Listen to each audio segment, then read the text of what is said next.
All right, man. I want to start this episode off by saying I apologize. I apologize. I apologize. I apologize. I apologize to Outkast. And I'm going to do a do-over. Not on this episode, but I'm going to do another episode where I pick the greatest duo. And yes, Outkast should have been on that list. And they would definitely not been an honorable mention. Truth be told, Outkast probably would have been and Smith & Wesson, I forgot them too. So Smith & Wesson and Outkast definitely should have been on that list. I apologize. And today's episode, we're going to go back 8 years ago. And we're going to watch an episode of Everyday Struggle where Joe Buttons and Academics is talking about Kendrick versus Drake.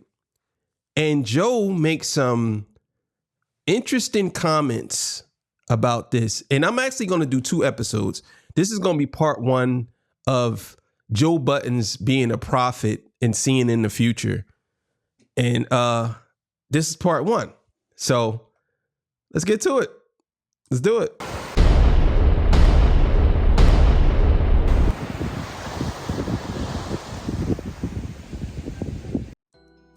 All right, man. Shout out to everybody that pulled up, man. Shout out to Kawati. Thank you so much, bro, for shouting me out. I appreciate you, man. I was going to donate to your channel, but when I went back on there, you was actually off, and I was actually in the middle of driving, so I couldn't. But I actually still could. I'm going to donate to your channel. And yeah, man, shout out to all the beautiful, single, sexy ladies. And if you want to donate, Cash App is right on the screen, all that good stuff. Thank y'all so much for being here with me. I appreciate y'all. We on the road for 20,000 subscribers. I'm almost there. I'm actually, I believe, about 39, 40, whatever. 20,000, big milestone for me. I appreciate it. And from there, it's going to be 100,000 the next morning. Hopefully. So look, man, let's get to it, man. Let's talk about it. Now, you ain't going to see them move because I'm going to use a still image. So, because number one, I believe that they will try to copyright this. So, you're going to just see a still image of them and then probably a couple of still images. I'm going to try to, switch it up. But yeah, let's get to it, man. So this episode here, they're talking about Drake versus Kendrick. And I want to break down what they're saying and how this was 8 years ago, maybe a little bit longer. Probably was 8 years. I think it was 8 years ago, but let's just say it was about 10 years ago. And I want you to hear the different tone from Academics and Joe Buttons and how they are saying something about ghostwriting. And can you be the greatest of all time if you have a ghostwriter? Kendrick Lamar's big Rolling Stone feature. He has a lot of interesting things to say. And we're going to start with him talking about ghostwriting. And I'm still losing all of my million notes that I have. All right. So Kendrick says it depends on what arena you're putting yourself in. I call myself the best rapper. I cannot call myself the best rapper if I have a ghostwriter. So if you're saying you're a different type of artist and you don't care about the art form and being the best, then so be it. But the title, it won't be there. So basically, if you want to be one of the best or the greatest of all time, you cannot have a ghostwriter. Do you all agree or?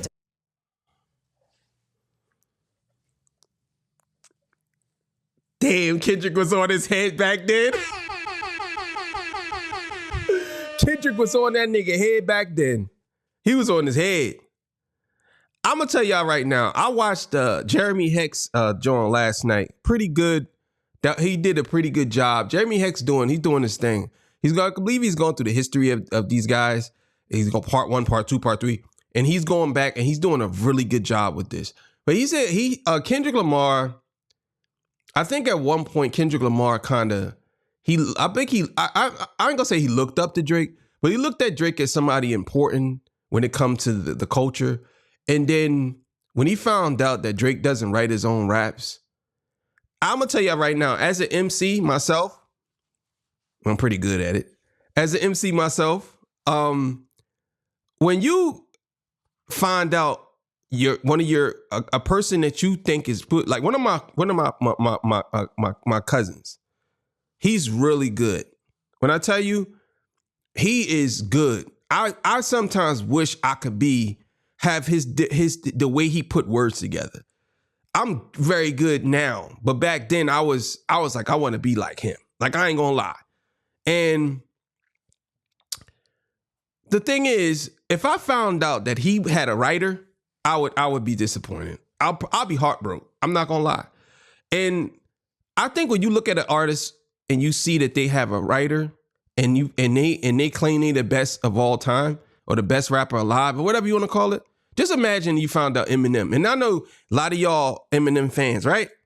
And a lot of y'all probably maybe not Eminem fans. But even if you're not an Eminem fan, just imagine if you found out that Eminem didn't write his own raps. Imagine if somebody came out and said, nah, I've been writing for Eminem all these years. You would be hurt. Even if you're not a fan, you'd be like, damn, man, that's crazy. Disagree. I agree. What I'm saying, like, not taking shots at nobody, that's just being real. Like, you know, like, music, that's art. It's like, what's his name? The Mona Lisa picture. There's somebody to help him paint it. You're not considered the greatest no more. Sure. Or you should give him that credit, or he should be up there with the greatest hoes. You know what I'm saying? That's just being real. But I feel where Kendrick come from, though. That's just being real. Not saying he throwing shots at Drake, but... No, hold on. I think we gonna agree with the first part of this. Yeah. We all agree what he's saying. I mean, if you are the greatest, you shouldn't have a ghostwriter, someone paying your bars. I just don't think that this was a direct sub at the person a lot of people think he's talking about. Rapper. Bro, it's one thing about academics is now he's a little more, he's good. He's much better at being a manipulator now than he was before. See, before it kind of looks like he's just talking just to talk and he kind of believes what he's saying. But see, now he's a master manipulator. So now he's very good he's grown up into the role of being a manipulator. Before he was playing around with it. Now he's an adult in the manipulation world. You know what I'm saying? And I see what he's doing. It's crazy. Yeah. Not greatest artist or performer or hip hop person. The specific word here is rapper. So yes, we'll all agree to that. We're not here to agree, and I don't feel well enough for us to agree. So let's disagree.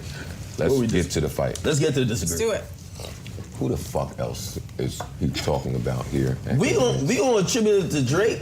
But I don't think he said this just because of Drake. I think that's his overall set. Yo, he said this multiple times on songs before. All right, so let's not talk about that.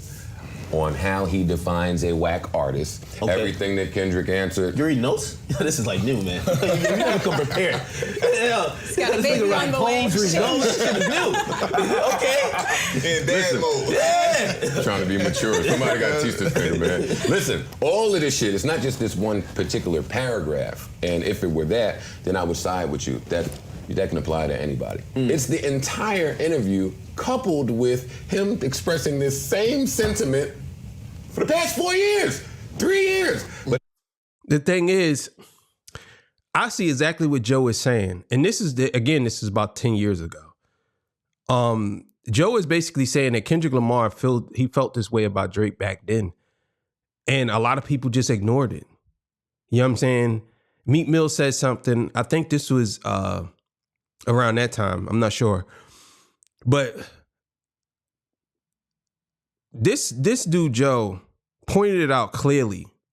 And a lot of people ignored it. I want to say this too. Everyday Struggle was probably one of the greatest hip hop shows of all time. I'm not even going to lie. I thought that this was such a perfect show. It's sad that it ended the way it ended. First of all, I love Nadeska. I absolutely love Nadeska. Like she's the best female hip hop journalist that I ever seen in my life. Like not even looks wise, but just her personality. I love her. I love her personality. She's so easy to listen to. You know what I mean? She's easy. All these other girls, they be into that drama shit. Not her. But like I said, Joe did a real good job at breaking this down back then. as he's heated up, and he has heated up. He's been hot for a while, but he's been heating up. This has become bolder and bolder. This has become a louder cry from not only, well, other people say it, but we don't care when other people say it. We care when someone tagged as the best says it about someone else that we tag as the best. That's the only reason we care here. It's unfortunate to me that yet again we have to talk about Aubrey. I swear to God, I leave this show, we get all of these mentions saying that we should change the name of the show to Everyday Aubrey, all of this shit, because we talk about him every day. He's huge. I love it. But how can we not talk about him when the other huge artists seem to be targeting him this way? I don't give a Now, this was 10 years ago. And this battle's been going on for so long. It was prevalent back then, but not as much as yo, I'm telling y'all, it was like two freight trains we've been watching this whole collision for 10 years. Finally come.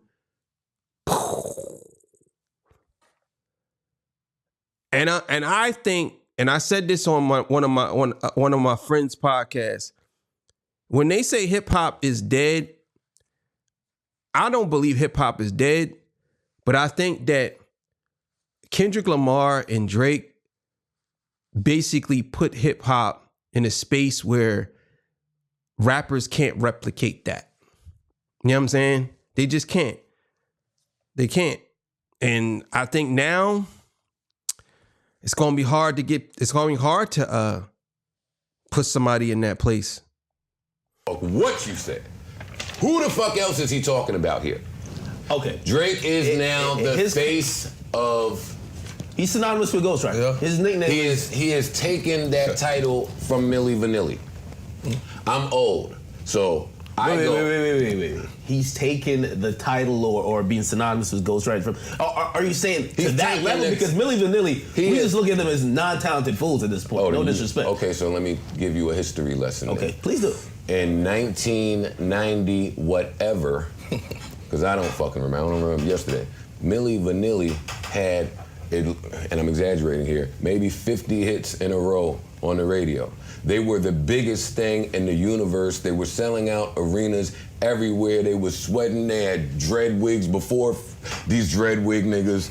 They were pioneers. Shout out to Kevin Liles. They were pioneers, right? And then the world had the helium sucked out of it when we learned they weren't performing these records. They weren't singing these records. So it's lip syncing, very different. But I'm talking about the magnitude of your superstardom as opposed to the public feeling like they had the rug pulled from underneath them. So that's what we.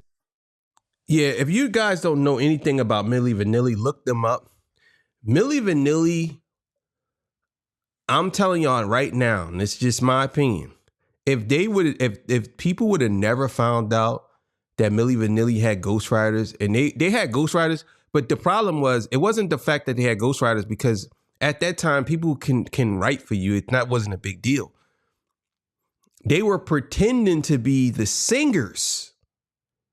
They pretended to be the singers. So somebody could write a song for you, and then you sing the song. That's nothing wrong with that. That happens all the time.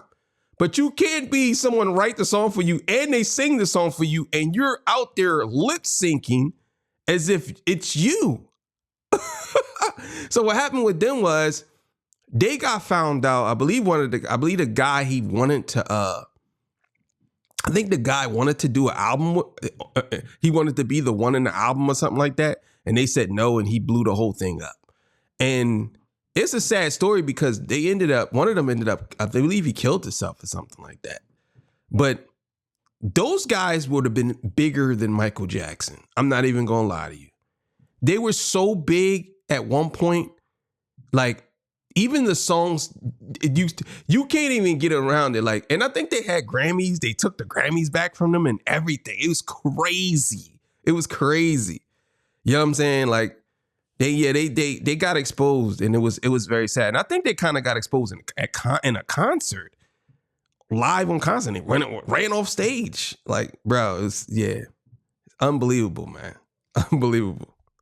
talking about here. And that's how a lot of people felt with Drake. Now Drake is so loved that we don't really care. Times are different. He's succeeding more after like he got exposed. Times are different. Hip hop has changed. We don't really give too much of a fuck, which is why I get confused when we start giving a fuck about the other rappers giving a fuck. Nobody gives a fuck. Nobody gives a fuck that Drake is not writing these rhymes.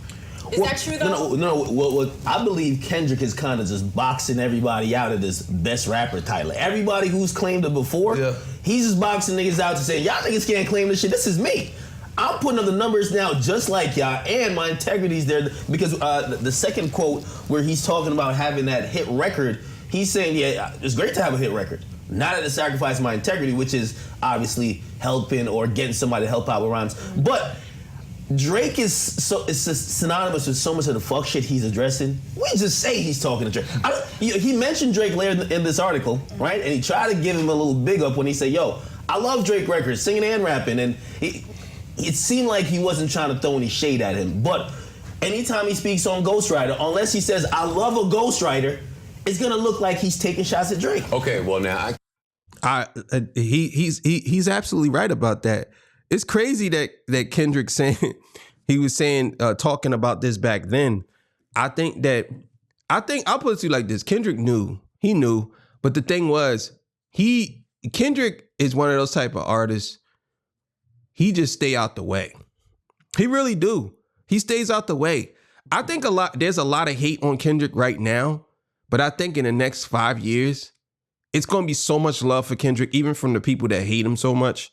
Because that's how it was with Tupac and Biggie. It was like that. A lot of people, especially Big, a lot of people hated Big when he did Life After Death. They hated the fact that I was in school, niggas was like, oh man, Big, bro, he went commercial, bro. Nah, that song Hypnotized. I don't like that joint. That joint too, it's too, and it like that other joint too, man. That like when he did all of them songs where they was like up tempo, like them old disco songs that Puffy was doing.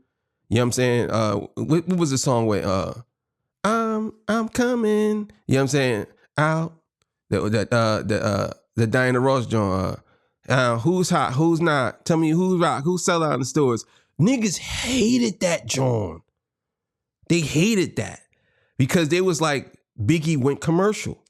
You know what I'm saying? So I understand the people feel a certain way, but the thing about Kendrick is you can't fully say Kendrick went commercial because all his songs are still hip hop based, and it's really not flashy like that. You know what I'm saying? So let's keep it going. I can't say what I said yesterday about thinking somebody is trash but not disliking them. I can't say that and just roll with that.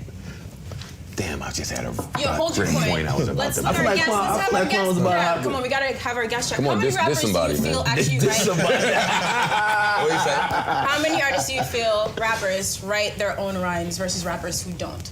I would say rough estimate.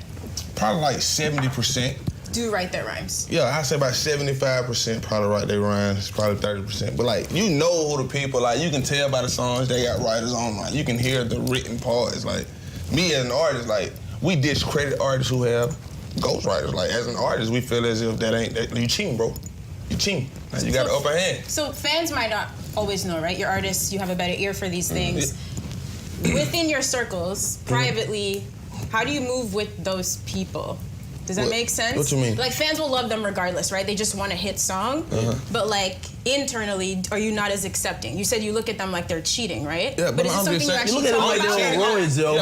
It's cheating because like you just put your whole face on. Like you see a singer song, like sometimes you see a song got like 9, 10 writers. But most of the rappers, you don't have nobody. It might be 2 or 3. You know what I'm saying? Like even if you in the booth, like my buddy might help me out with a line, but he ain't just. You know, we ain't having reference tracks. Right. That's cheap. Like Drake is one of the only artists who, like you just said, when you read the credits, and I know that that's a thing of the past, there are a lot of writers, a lot of them. Yeah. That's now. I'm not knocking him for that. I don't think that's a bad thing, but it's a luxury that most artists are not afforded. He's able to do that. So I'm gonna take this a little deeper. Wait, no. Wait, I can't forget my point. This is a great point because I'm gonna defend Drake. Okay. I'm gonna defend Drake. I'm still gonna diss him later, but I'm gonna defend him now.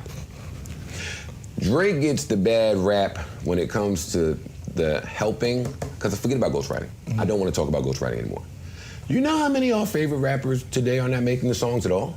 Let's talk about that. And that never gets spoken about because, you don't know someone's creative process. Yeah. You don't know. What do you mean they're not making the song? I love this moment where we get to teach you. Great, no, go ahead. What do you mean not making the song? Well, Unforgettable. Okay. For example. What you mean? They're getting a finished song. A million of those songs, but I won't because it's like a secret society. I respect this. I won't name the song, but there's a bunch of songs where the label just go to where they think they can get a hit, and they just hand it to a rapper, and now you insert that rapper, and we can tell. We can hear it. So now we're going Quavo, Sway Lee. So the hook thing. It's a whole lot more. It's a whole lot more. So now what I'm saying is, everybody gonna play the same game, but we only gonna diss Drake? I mean, that's a good point. But at the same time, like, everybody isn't going around saying that they're the greatest rapper of all time, like he was. You know what I'm saying? So it's a big difference between you saying, and on top of that, if Drake is out here pretending to be this great lyricist versus these guys who ain't pretending at all, they just basically just going about their day, or their image kind of like carries them, then that's what I'm saying. So I understand what Joe's saying, but at the same time, I think Joe looking at it from a totality lens and not looking at it from the lens of, well, this guy was saying he was in the class of being the greatest rapper versus these guys saying, like, Sway Lee ain't trying to be the greatest rapper of all time. Come on, man. Let's be serious here. Like come on now. Cut the shirt. You know what I'm saying? It's crazy. I think it's because Drake is in another. He's most public. And by the way, with Drake got about like 200 writers on every album, right? But here's the thing. But so no. All right, here's the thing. Like, we're acting like this is like such a new phenomenon. Like before, there was probably on certain rappers, and I don't want to point names or point fingers, but they just didn't credit them. Right? There were actual ghosts. Like now the writers you see, the writers are on Wikipedia. You don't have to like guess. The writers are doing interviews. Yeah, the writers. For real. The writers like, oh, it's that. That was me. My shit. They ain't keeping the code or nothing. Yeah, then a lot of them coming out making music. Wasn't Bryson Tiller right for a long time before he just came out? Yeah. Like a lot of them just tired of sitting in the back now. Hey, well, that's a good thing about the internet. Yeah, but Bryson gotta stop because he's still trying to be in the back now that he out. Well, the good thing, I remember like, I think with R&B especially, right? R&B, like if you didn't look a certain type of way, you didn't have that presence, your voice wasn't up to par, you knew you had to be a writer, you gotta go away. Now with the internet, you can look ugly, fat, it don't matter, just we were talking about that the other day, like growing up, man, coming up, it was almost like you had to be a pretty boy in order to make it in the industry, you know what I'm saying? You wasn't a rapper. Like coming up, it was more singers than rappers. Like you might have had 3 rappers from Atlanta at that time. Yeah. Where you can call everybody out. Nah, so man, you don't even know who you listening to. Yeah. You got to put a picture on who you listening to. Yeah. And that's why. That's a great point that he made. And back then, a lot of people overlooked it. I think that this was the beginning of the end for hip hop when we started allowing rappers to, when it became comfortable for rappers to actually say they have ghostwriters. When you have people like, what's her name? Cardi B out here saying that she has ghostwriters. Like people saying this, even Puff was saying he had ghostwriters. Like, you know what I mean? Jay-Z, right? When we started seeing that, because the whole thing about hip hop and the whole thing about, let's just say rap, forget hip hop. The whole thing about rap is you supposed to pen your own stuff, no matter how good you are or no matter how bad you are. That's the reason. That is the purpose of it. The purpose of it is I'm good at this and you gotta try to get as good as me, because honestly, some people's brains work faster. Some people's brains work better. Some people's brains are, it just clicks better for some people. Some people's imagination is better. Some people know how to manipulate words and make words rhyme better. But if you take that away and now you're providing me with your writings, I can't, how can I trust you to be a great artist, in my opinion. I can't, because now I'm looking at you like, well, damn, if this person wrote that your best rap for you, how can I say that you one of the best? Like, you know what I'm saying? Like, I don't understand how people don't understand that part. I really don't. I stop you when we rush to call something a hit, because songs a lot of times become more popular than the artists and last longer than the artists today, unfortunately. And the artists today, because you get so much success and because technology is at your hands, so we really running shit. Because of that, we not really, some of the newer acts fall victim to not getting back in the studio and trying to attack quickly again. You know, you reap the benefits and the fruits of your success off your one song, and now next year you're finished. So that's the only reason I stop you a lot of times when the songs are, and you like, oh, we fucking rocking, we gonna, and I'm like, slow down, this is magic happening, let's just wait a second. I mean, Quan, like when you had your first big hit, right? When that shit came out, did you feel like the song was bigger than you? At any point? At that time, I say my first song was like some type of way. Yeah, I never felt as if like the song was bigger than me, because I know like. Wow, I believe didn't he pass away? I think he did. Yeah, rest in peace to him, man. I think he did. Yeah, I think it is.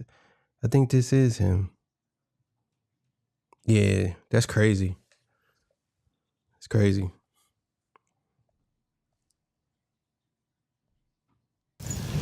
That song was never like to me, like as an artist, it was never a favorite. It was something I did fast, and I knew it was just like the word had yet to see what I could do. Yeah. You know, it just happened to take off in some type of way. Now, to my point, when I heard Rich Homie Quan some type of way, hit, smash, loved the record, but I'm conditioned to ignore people's first record because I know how it happens. He kept coming with records. Consistency, that's him producing. Once you show the ability to produce you, not be reliant on, now I'm with it, now I'm rolling, I'm not listening to your first record, I don't care, success, hits, Grammy, I don't care, I'm not rolling, show me the second one. Show me the third one. True. But back to the topic with this. I mean, I get what Joe's saying, but I don't know, I guess that's a good point. Some people do become one-hit wonders, but some people one-hit wonders that's a lifetime being paid. You know what I'm saying? Like, whoop, there it is. They'll always be paid. Like, Tone Loc, Wild Thing, always be paid for the rest of his life. You don't have to ever worry about it. Like, Joe Buttons, even though I believe he has more than one hit, but Joe Buttons, Pump It Up, forever be paid. As long as they playing that joint in the NBA Finals, he'll forever be paid. You know what I'm saying? But and it's so unfortunate that Drake is the goddamn only known culprit of so many things. Leaving Drake. No. What the fuck? Because I'm trying to stay on topic. We don't have to talk about Drake, but just Kendrick comments in its entirety. I think there's nobody that's gonna disagree with anything that Kendrick said. Yeah. But because we kind of want to niggas want to see that Kendrick and Drake beef. Kendrick want that smoke now that he's dressing in leather suits. You gotta think like Kendrick's done stepped all the way. I just feel as if Kendrick going to everybody. You think Kendrick won't smoke like from Drake like that? I'm not gonna say he won't smoke. I just feel as if he won't smoke with anybody. Whoever want to just take that spot, I'm giving it to you. He going at somebody. That's what he do. Whoever want to step up to the other spot, who want to go? Anybody. Now the problem with this is the way Rich Homie Quan is right. Come on, you know my memory, babe. You just want to talk and make me forget my shit. I'm bodying this shit. I'm tired. I got a headache. The problem. Already? No. Write the shit. What did you just say? I'm not forgetting my voice. Shut the fuck up. What did you just say? He's going at anyone who wants to come to that spot. Okay, now the problem with that is there's a million of us feel like we can rap better than Kendrick. You have to fit a certain criteria to even be acknowledged in this. Yeah. Drake keeps coming up because Drake fits all the criteria. You got the numbers, you got the impact, you have the music, you have the look. The people. So Kendrick is looking like, Kendrick, I keep telling you about them TDE niggas, man. Hey, well, no, of course, Kendrick is ready to flame anyone. You should meet some of these TDE niggas, man. Ab Soul gonna come in here and tell you he rap better than the world. And believe it. Mm-hmm. When Kendrick say it, he believe it. They ain't just talking. Some of these niggas are just talking. No, but I'm saying, do you think he's trying to engage in some type of rap beef? Aaron Judge, 500 feet out of the park. Kendrick is standing at the plate. He is daring someone who fits the criteria. Yeah, not all of us. I can diss Kendrick right now. Kendrick ain't gonna say a word. Kendrick gonna laugh. He'll text me and say LOL. Damn, bro. This is crazy. This is 10 years ago. And Joe talking like this and academics talking like this. And I think back then they knew that this was going to happen. And he said it. Kendrick won all the smoke. He wanted that. I think Ak was kind of like, because Ak was a Kendrick fan. I don't know what happened and how he became a Drake fan, or he was just capping the whole time, but he was a Kendrick fan. But I'm going to play a little more, then we're going to go to part 2. You know what? Well, if the way he went at Big Sean, that shit was vicious. Yeah, I ain't gonna lie. See, that was Don't lie on the quad. That's right. That was ugly. You know what I'm saying? Like, that was R.I.P. You know what I'm saying? And we knew it. That's what I'm saying. Like, he's just so hungry. And like for him to even say the ghostwriting, like you said, like nothing against Drake, but everybody know like Drake like the top on the ghostwriting list, because that's all we know about right now. Knowing there's a lot of other artists that do it, so for him to say that, he know what he's doing. He bodied that point because Sean is a perfect example. Sean almost fits every criteria. Yeah. He almost does. And when he does it, we may see this get for real. We are not seeing this get for real because I'm assuming Kendrick don't think that Sean fits all the criterias. Yeah. Enough for a few bars here and there, enough to call you a little bitch in the hook, but you're not getting the full wrath of my brain power here. Hey, truth be told, Drake kind of been backing off that like what the best. Fuck? I'm on Sean and Kendrick. Nah, yo, listen, we were talking about it. Listen, he's kind of backed off saying he's the best though. Like now he's cleverly trying to say, I'm not top 5, I'm 2, but I'm not 2. He's not really owning up. Really though. Like before he was like last name ever, first name greatest. Yeah. He's letting y'all know. Now ever since then he's kind of like just reminding y'all in a very clever roundabout way. But I'm top 2, but I'm not 2. Have fun. Yeah, but I mean, it's crazy, man. If y'all are correct, which I kind of agree with y'all a little bit in terms of Kendrick is waiting to see if Drake is gonna bite the bait, and he's ready to Big Sean him. I don't want to use Big Sean like that. Big Sean, I rock with you. Yeah. But he's ready. He's ready to because I think Sean coming back. Let's not get fucking confused. I think Sean coming back. Oh, you mean again? Yes. I think. I don't know. I'm gonna stop him right there. Yeah, man. No, and this is years ago, and it's so crazy how we can go back and watch videos and. It's like we're from the future. We go back to the past and we could see what happened. Like before, you people just talked about it. Now you could read the books, but now you can actually see the videos of how people felt. Like you can't take people, like you can't say, well, I meant it this way. Nah. So it is what it is. Yeah, that was pretty interesting. But definitely gonna put part 2 in there. I'm gonna do part 2, and it's a different one from Everyday Struggle. Everyday Struggle should be studied. I'm not gonna lie, it should be studied out for this Kendrick battle, I should say, not the whole thing, but it should be studied. Some of the things that Joe and Ak was saying back then, yeah, man, you looking at it now, it's crazy to see. Crazy to see. Thank y'all for joining me. I appreciate y'all. I'll see y'all on the next one. I'm out of here. Peace. Bye.